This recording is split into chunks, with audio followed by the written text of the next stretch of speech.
everyone. I'm State Representative Sue Shear, and today we have a very special guest with us. We have Ms. Jennifer Gill here. She is the Superintendent of Schools for Springfield School District 186. And so, welcome. Yes, thank you for having me.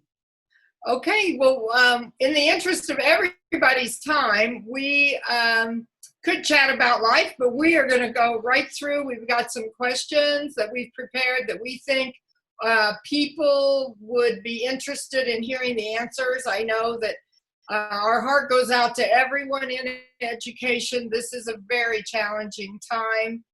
I was just talking to someone that has a severely autistic special needs child, and it's heartbreaking to see how much struggle people are going through. So, Superintendent Gill, when was the first day of school? How long have you guys been back in? We actually just started yesterday. So Monday, August 31st was our first day.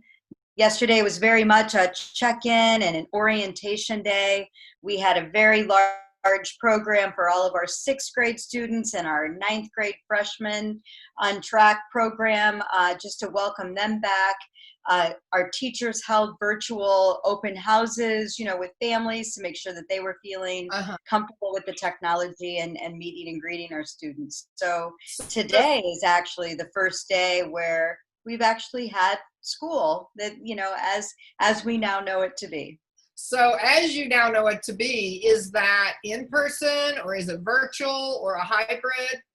We are actually beginning the school year on a remote schedule. Okay. So our students are all learning remotely for now. Our Board of Education did vote to start the school year remotely when we saw quite an uptick in our metrics here in Sangamon County. And that will go through the first quarter of school, which is through October 23rd. Okay. But our board is wanting to reassess and see where we are at the early stages of October so that they can make a good decision and give us plenty of time to change our course if we want to go back into a hybrid model of instruction. We know that at this point in time, a full back to school in a normal sense is probably not feasible in our area. Okay. So for parents then, that's good to know that you will be reassessing, not quite to Halloween, a little bit before Halloween. Right. To be aware and be watching for that. And then also, now where are your teachers at? Are they working from home or school? And that's a combination as well. We do have our school buildings open. My administrators, the school secretaries, and custodians and things of that nature are reporting to work every day. Many of our teachers are choosing to go into the classroom to utilize their classroom space to do their remote teaching. Others are staying at home, and we understood that it was very important for us to be flexible with our educators. Can't thank them enough for what they're facing and doing. Many of them have students at home themselves that they're trying to help learn as well as teach their class. So it is very much a hybrid approach. Some are going in, some are staying at home. And we appreciate your flexibility on that. So are the teachers teaching through Zoom or some other like Google Classroom, or right. Are they all doing the same? Or we actually instituted something called the Canvas Learning Management System. So every teacher has a learning management kind of a portal where we're putting all of the resources that they need to teach. So we have all of the Zoom accounts are in that resource. If they're using Google Classroom, that's where the links are. If they're using any other type of program or support for learning, that's where all the links are located. So every teacher has a Canvas sort of a cover page, if you will, for their coursework. And that's how we're rolling it out. We're hoping to have fewer emails going to families as we did in the spring, and fewer instances of having to link in different locations, but have it all be in a one-stop shop. Okay, so then my follow-up question to that would be, do the students go on Zoom at let's say 9 o'clock to 10 o'clock reading, or is it videotaped and then they pick it up at any time, or how does that work? Right. So we actually are running a school day through our remote learning. And we felt that that was very important. So students are logging in every morning, just like they would log into school. So if Okay. their school starts at 8 o'clock, then they log in at 8 a.m. We have schools that start at 8:30 and others that start at 9. And Mhm. so all students know their schedule. Now for elementary school, we of course are not thinking that students are going to sit for 5 straight hours on Zoom and Uh-huh. go through all of their lessons. But we do know that we are going to have opportunities for students to be live with their teacher every day, hopefully a little around 2.5 hours or so, maybe more, of actual, like, I'm interacting with you and teaching you new content and giving you feedback. But then there will be times for brain breaks, time when they are going to go do some physical education activities, time for their specials teachers to interact with them, and different types of activities that they may go read by themselves for a while and then come back and reconnect with their teacher via their Zoom link that they have. So, that's how it's working for elementary school. Parents can expect activities to be ongoing throughout those 5 hours of the middle part of the Uh-huh. school day. Of course, giving time for lunch and students to kind of regroup. And our middle and high school are actually following their schedules, much like they would on a given day. So they may log in, have some Zoom time with a teacher, and then log out for a few minutes, but then they'll need to log in when their second period starts or their third period. And we're making sure that students have direct instruction. We felt that that was very Yes. important.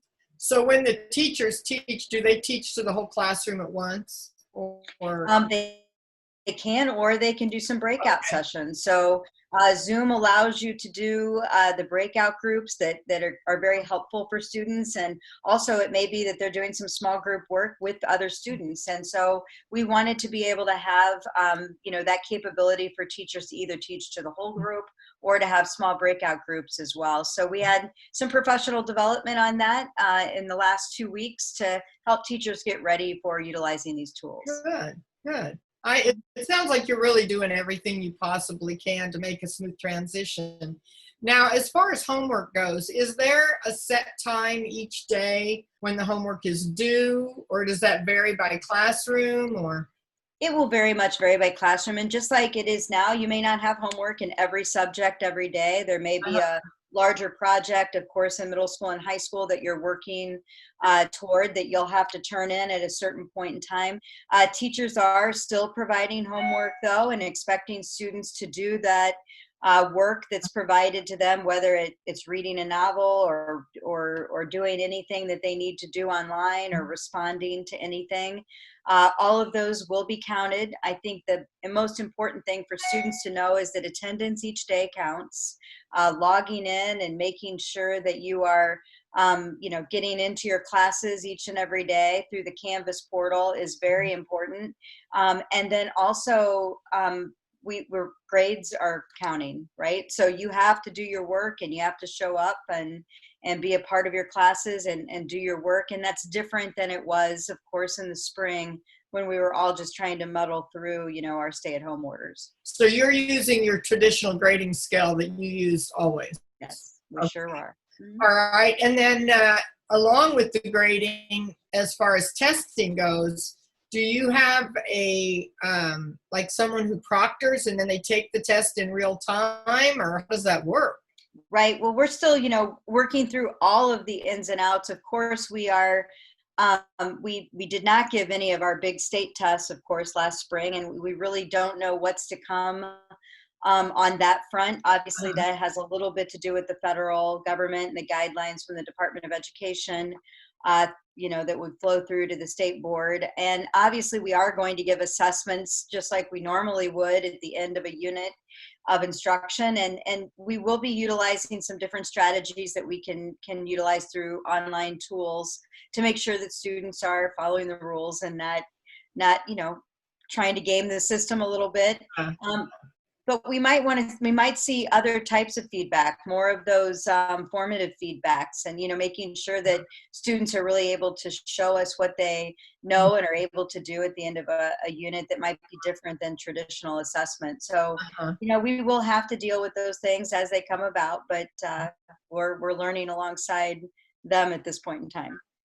I did check on that with the State Board of Education and the governor's office as far as what's going to happen with state tests. And they said it's 100% up to the federal government. So we're just in the sit and wait pattern. And I don't like that because we have teachers wanting to know, which way they should head with their instructions. So I will again, I don't know with the election coming, we may not even not have an answer until January, which is not what and people we understand. know, We understand that these, at least I do. I've been around now long enough that I understand that these things ebb and flow, and that we do have to look at the timelines in Washington and just understand that what we can do right now is serve students and make students feel comfortable in this new environment. And many of them are dealing with lots of things within their homes that they weren't dealing with a year ago, and we just want to make sure that we're providing the very best education that we can for our students, and that we're doing so in a way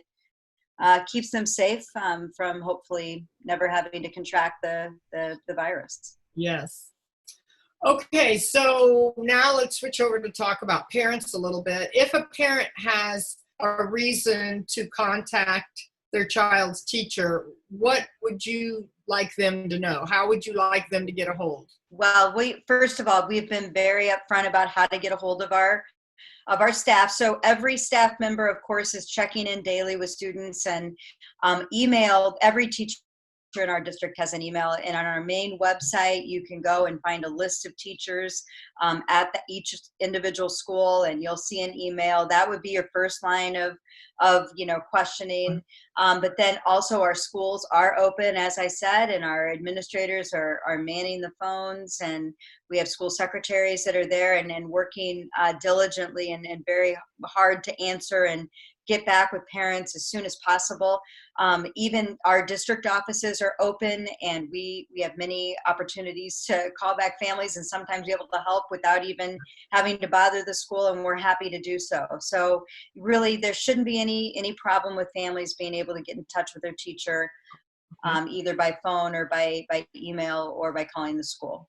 And they can, if I understood right, they can get the email address of the teacher by going to your homepage website, and they can also call the school. You have secretaries answering the phone. Yes, so exactly. There's two different ways. Yeah, a little bit different than it was in the spring where we were actually closed down. Right. Now we are very much open. We just are doing remote instruction as we make sure that we're following all precautions for our county.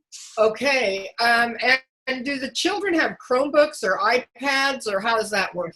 Were those provided by the district, or? Yes, we went all last week. We did a very large system of distribution of technology devices. So every child that's in either pre-K through 5th grade got an iPad, and then our middle and high school students got Chromebooks.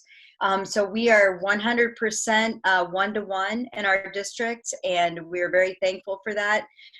So if a family has not yet picked up a device, all they need to do is contact their school and work through the school to get their device assigned to them. If they have not yet had an opportunity to go pick that up, we had many opportunities last week, and most of our schools were 100% with getting devices into kids' hands, or they had appointments, scheduled with families this week to do so. Okay. We also had some hotspots for families who are having any trouble with connectivity. We were able to use some of our federal CARES dollars to purchase the service for a T-Mobile hotspot that will give families a boost if they needed it for their technology, or if they did not have any internet service.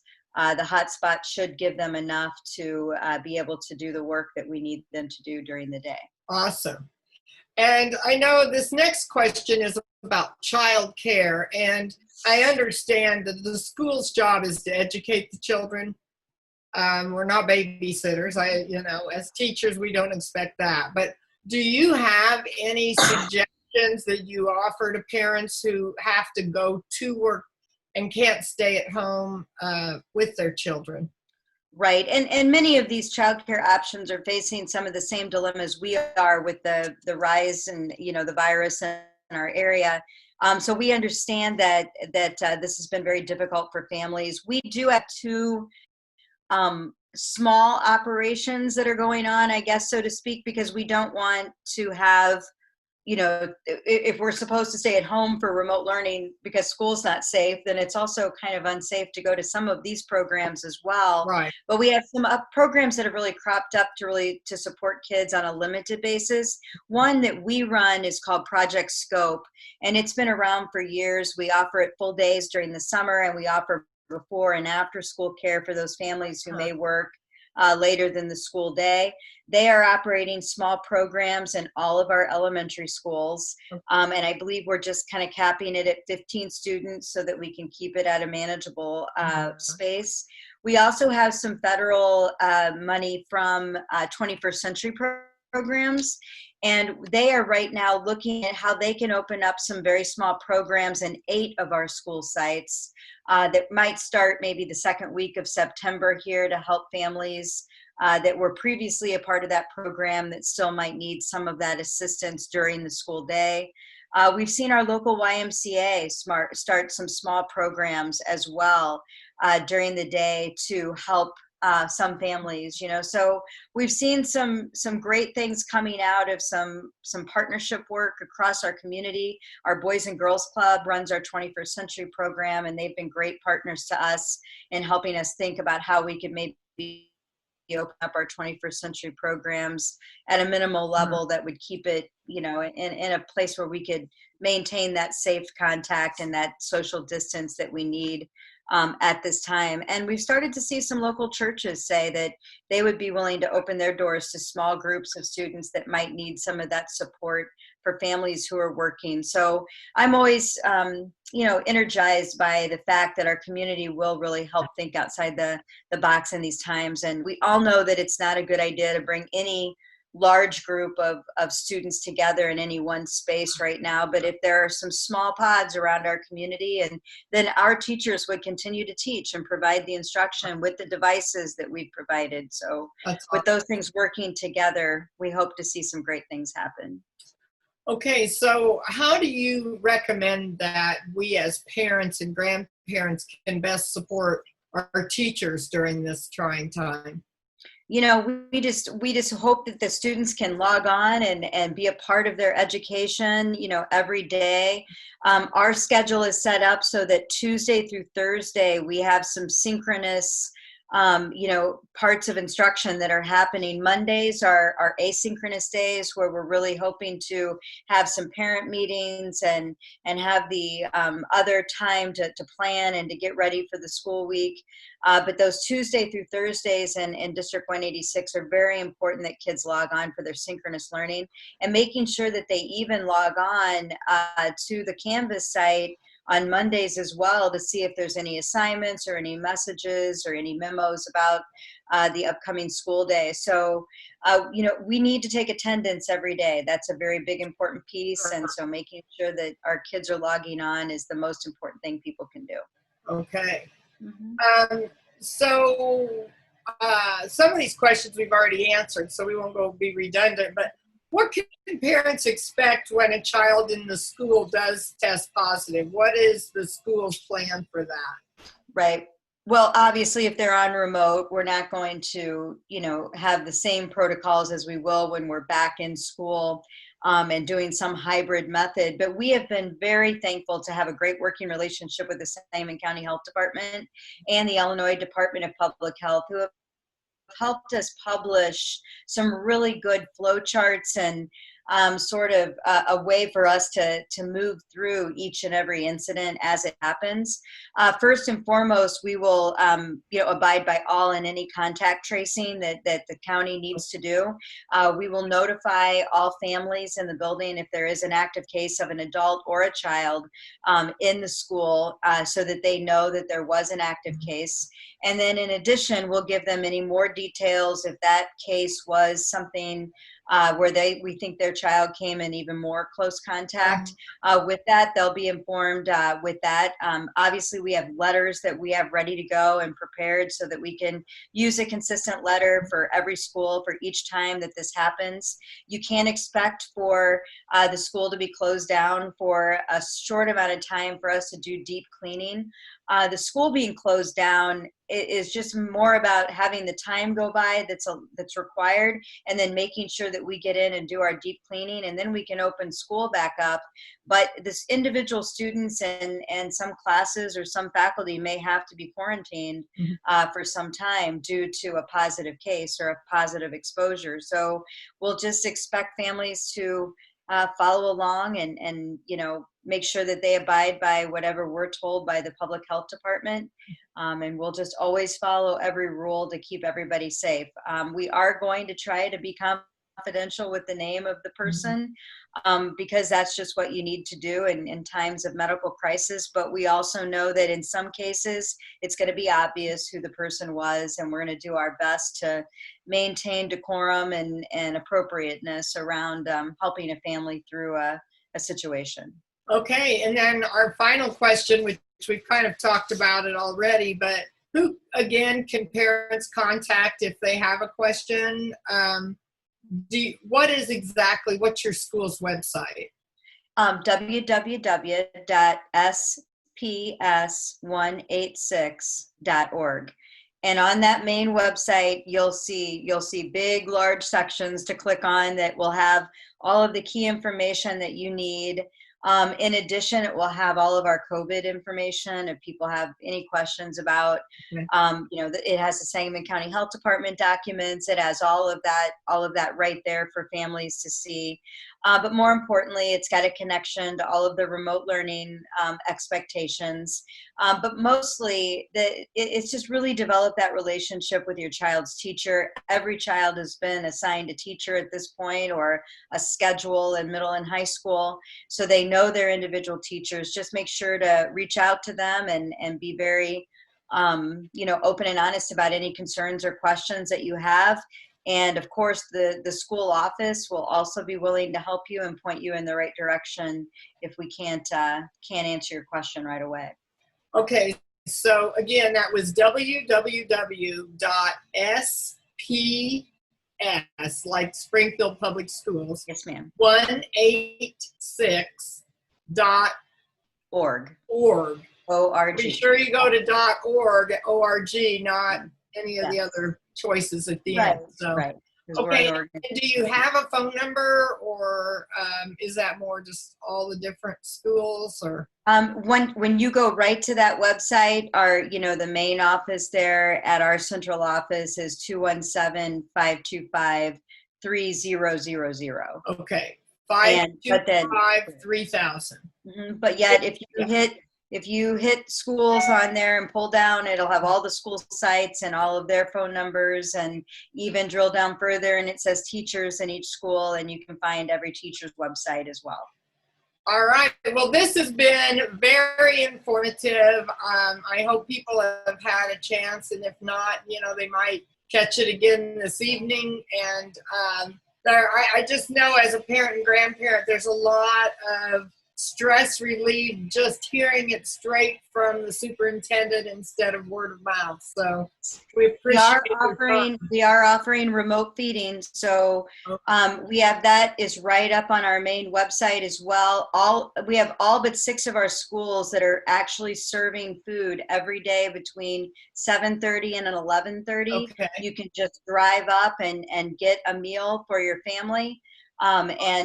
It's very easy to do, and we want to serve families that way. And it actually has 2 meals in every bag. One is sort of a breakfast type item or a snack item, and the other one is a lunch item. And it comes with milk as well. So those sites are right there on the main website. And the only reason we don't have them at every school is some of them would cause major traffic jams. So we are, making sure but it's at 24 of our different school sites are serving food.